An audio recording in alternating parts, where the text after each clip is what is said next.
안녕하십니까.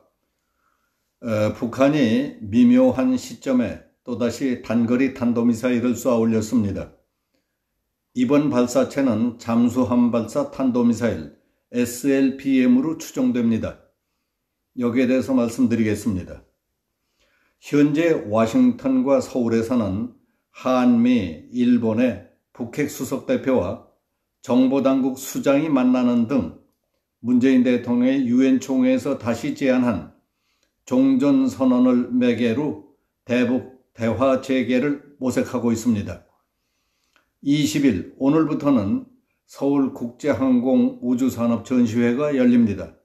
28개국 440개 업체가 참여하고 각국 장관, 참모총장 등 300여 명이 방한한 가운데 열리는 동북아시아 최대 규모의 방위산업 종합전시회입니다.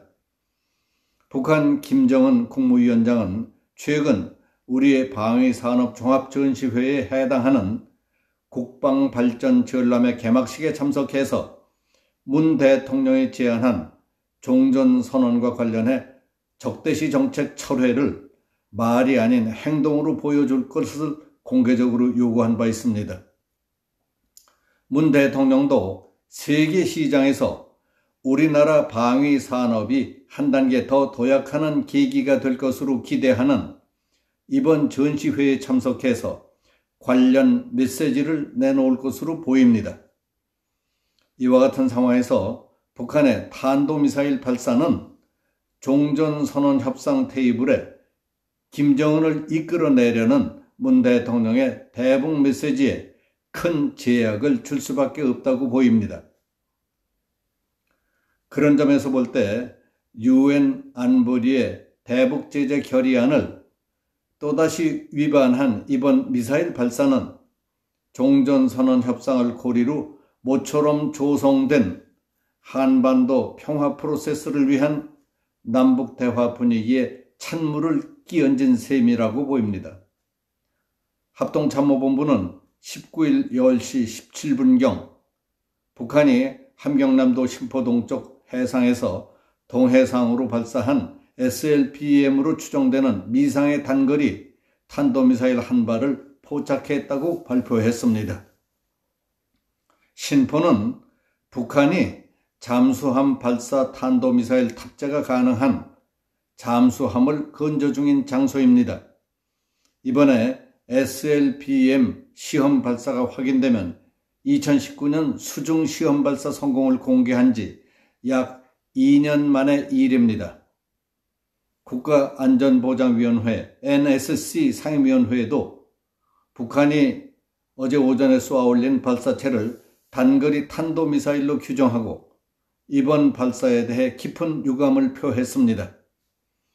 청와대는 보도자료를 통해서 정부는 오전 11시 30분부터 오후 12시 40분까지 서훈 국가안보실장 주재로 NSC 상임위원회 긴급회의를 열고 북한 발사체에 대한 대응 방안을 논의했다며 이같이 전했습니다. NSC 상임위원들은 원인철 합참의장으로부터 관련 보고를 받고 북한의 이번 발사가 한반도 평화 프로세스를 진전시키기 위해 최근 우리와 미국, 중국, 일본, 러시아 등 주요국들 간에 활발한 협의가 진행되고 있는 가운데 있었던 데 대해 깊은 유감을 표했습니다. 상임위원들은 한반도 정세의 안정이 그 어느 때보다 기묘하다는 점을 재확인하고 북한이 조속히 한반도 평화를 위한 대화에 나올 것을 촉구했습니다. 상임위원들은 앞으로 북한의 관련 움직임을 면밀히 주시하고 미국을 비롯한 관련국들과 신속하고 긴밀한 협의를 통해서 필요한 조치를 강구해 나가기로 했습니다. NSC 고정 멤버인 박지원 국가정보원장은 어제 에이브릴 헤인스 미국 국가정보국 국장, 다키사와 히로아키 일본 내각정보관과 비공개 회동이 예정돼 있었기 때문에 불참했던 것으로 알려졌습니다. 북한은 2015년 북극성 1형과 2019년 북극성 3형 SLBM 수중 시험 발사에 성공했습니다. 그때 수중 시험 발사는 바지선 같은 구조물에서 했던 것으로 알려졌고, 실제 잠수함 발사 시험은 아직 이루어지지 않았던 것으로 평가되어 있습니다. 미국 국방부 산하 국방정보국은 지난 15일에 발표한 2021 북한 군사력 보고서에서 북한 정권이 앞으로 1년에 걸쳐 장거리 미사일 시험 발사와 무기 역량을 검증하기 위한 추가 지하 핵실험도 할 수 있다고 전망해 주목을 끌고 있습니다.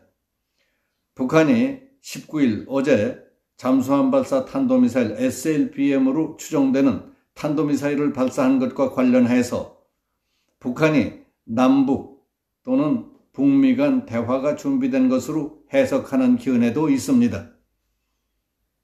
청와대 고위 관계자는 기자들과 만난 자리에서 과거 상황을 복귀해 본다면 2017년 11월 29일 북한이 대륙간 탄도미사일 ICBM을 발사 성공했을 때 당시 서훈 국정원장은 북한이 대화의 장으로 나올 준비를 마쳤다는 시그널로 보고 물밑에서 협상을 벌였던 일이 있습니다. 만약 북한이 SLBM을 발사한 것으로 가정한다면 이번에도 북한이 대화의 장으로 나올 준비가 된 것으로 해석하느냐는 기자들의 질문에 대해 그런 해석이 맞고 그런 해석이 이루어질 수 있었으면 하는 바람이라고 말했습니다. 이 관계자는 이번 SLBM 발사가 미국과 대화를 앞둔 분위기에서 북한이 레드라인을 넘은 것으로 판단하느냐는 질문에는 관련 상황들이 좀 더 선명하게 파악된 다음에 말씀드리겠다고 전했습니다. 어제 19일에 있었던 북한의 미사일 도발에 대해서 말씀드렸습니다. 여기서 마치겠습니다. 감사합니다.